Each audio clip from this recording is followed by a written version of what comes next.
Dream, search, drive. Cars.co.za. Keep your adventure alive, because when it comes to finding the right part at the right price, there's just no place like Midas, for the love of cars. What's up, guys? I'm Neofitou. I'm from Neo Cinematics and SA Talk. I'm a content creator as well as an automotive passionista, you could say. And this is my 2013 A45 AMG Edition 1. So, I originally bought the car in, I think it was 2017. So yeah, this is my daily car. I drive it everywhere. I do struggle up bumps and pavement sometimes, so I have to plan my routes and where I'm going.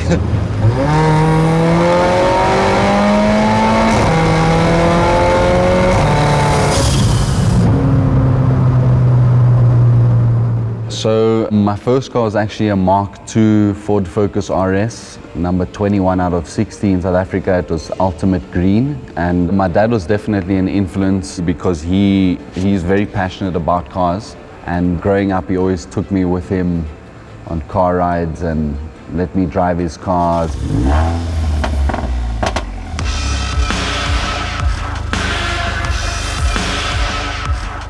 I preferred my A45 over the Mark II because obviously it's 4 doors, so it's easier to get in and a little bit more reliable in that sense. The drivability and tuning wise, and also that it's all-wheel drive, had me leaning more towards the A45. Obviously it's not a limited car. It's not like a platform that everyone's tuned, you know, so it was something more niche, if you could say, to mod. Obviously, the A45 AMG platform is quite a tricky car to modify. It's not like the RS3s or the Golf Rs that, you know, you're buying these certain set of mods and you're putting them on and you know you're going to run these times and make this amount of power. This car was a lot more tricky to obviously modify and get right, and it's taken us 5 years to get it to where it is now. I put a downpipe in, then I put an intake in and a plug and play, like a tuning box system. And from there it went uphill, let's say. From there I fitted a Rogue Performance exhaust system, full system. It's a Valvetronic system. So there's just a back box at the end. And when that opens, then it bypasses the back box and becomes straight pipe. We did a AMS full intake, AMS charge cooler. Then we've got a left front intercooler and a hybrid bolt-on turbo. And then also obviously we've rebuilt the motor, pistons and rods.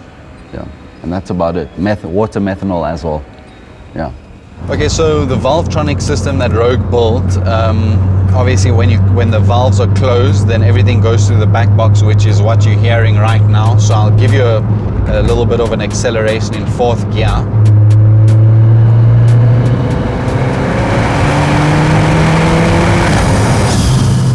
It sounds really weird when it's closed, and then if we open the valves,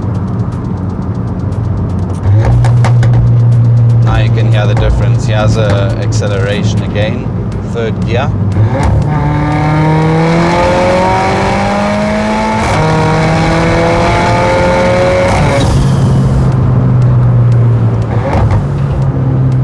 So yeah, the valve system is quite nice. Obviously, if you have neighbors that don't like noisy cars, you can have your cold start with the valves closed and no one is going to bother you in the morning.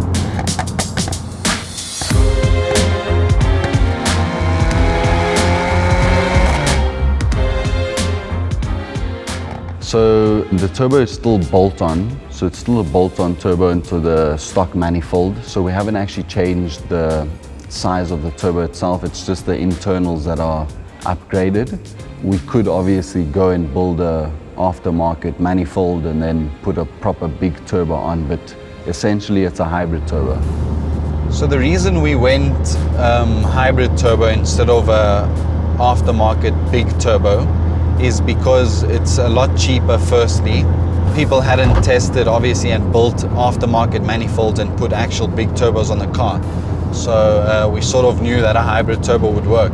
So people that don't know what a hybrid turbo is, it's basically still a bolt-on turbo, still the same housing, but the internals of the turbo is all upgraded. The blade is upgraded, a bigger blade, it has more actual blades compared to stock, and then also the exhaust wheel blade is also upgraded.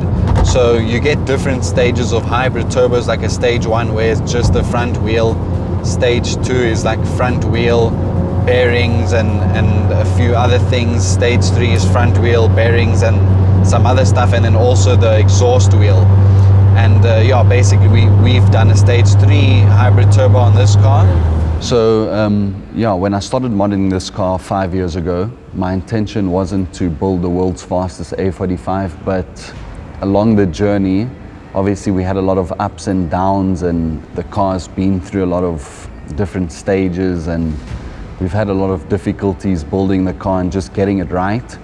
But the last year or so, we've seen quite a big improvement with the setup that we have currently on the car, and it started running really low 11s off the bat, and yeah, currently we're running a 10.91, which is extremely close to the world record of 10.72, which is done by AMS in the USA.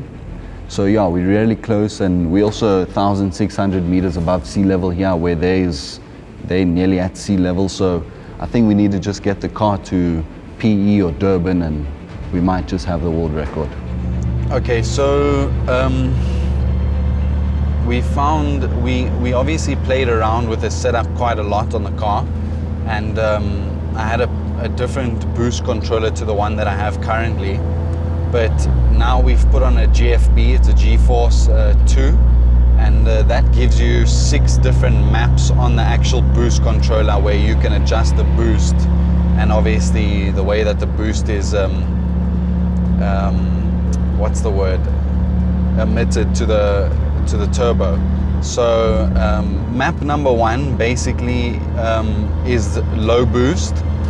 It's 2 bar, and that's my daily map, and then it goes up until 6, and then scramble, which is like my high boost button when I use for racing, and that will be my highest map.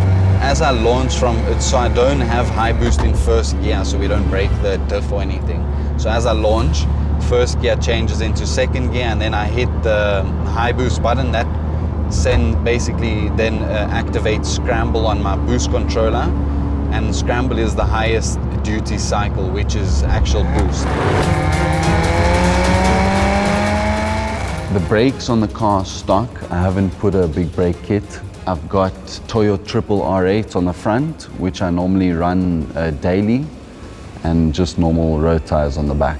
The reason we've just left the semis on the front is because A45s aren't 50-50 all-wheel drive. It's more of like 70-30, which is pushed to the front. And yeah, we do get quite a lot of wheel spin in the front. One thing about this car that I don't really like too much is the transmission. It's a little bit slow. As a daily driver, if you're driving it in comfort, that doesn't really matter, because the dual clutch transmission sorts itself out, and obviously you're driving slowly, so you don't really feel it. But also another thing is the suspension's a little bit hard. I obviously don't have stock suspension in the car. I've got aftermarket H&R springs, but even the stock suspension is quite hard. So those are like 2 things that I don't really like. But other than that, this car is really nice to drive. If you drive it nicely and slowly, and you're not too hard on the accelerator, then also it's quite fuel efficient.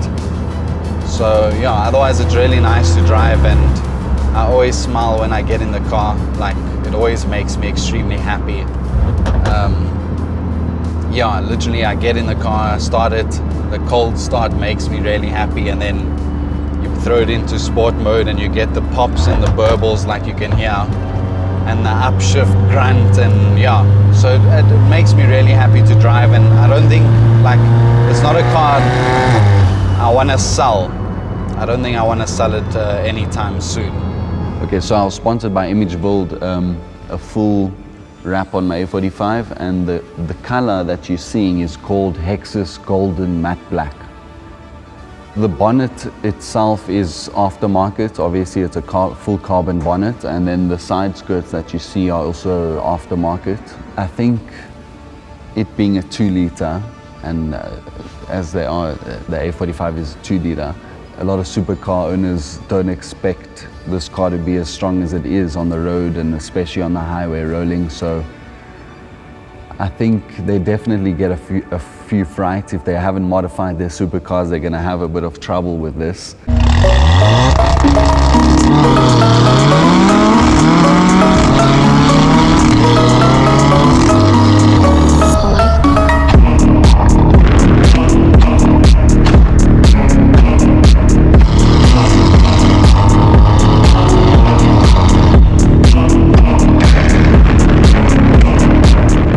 So what I like about the South African car community is basically that you can either have a shitbox or a supercar, and it doesn't matter whether, as long as you've put your touch into it, people in South Africa will enjoy what you have.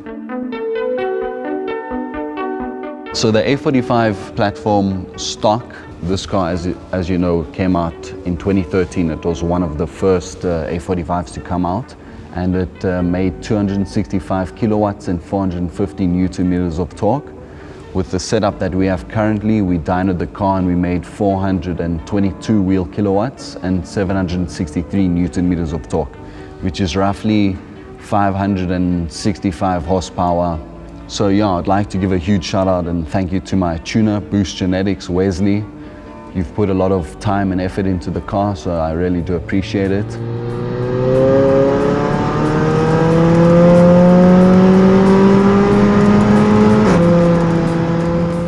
People are always excited to see the car, and they always want to take pictures and videos, because obviously my number plate in Zulu actually means gift. I think also the fact that the car is like this Hexus Golden Matte Black, it's a one-of-one color, so not many people see it, as well as the bonnet. So yeah, I don't know, I get quite a lot of good reactions out of the car, and people always seem to enjoy it when they see it, and yeah, they always excited to see it. Thanks for watching. Now, did you know that Cars.co.za has a brilliant app? It's actually one of the most popular apps in South Africa, and that's because it's actually really bloody good to use. You can save your favorites. So while you're shopping, you know, if you're taking a couple of weeks to shop, you just save your favorites so you don't lose them. And it's also a brilliant way of finding new car specs and pricing. It's incredibly detailed. I use it all the time. The link to the app is in the description below. You can get it on iOS and Android, and it's in the Huawei app gallery, I think it's called. Yes, that is what it's called. Cool, alrighty, and I'm done. Good? Okay. Cars.co.za.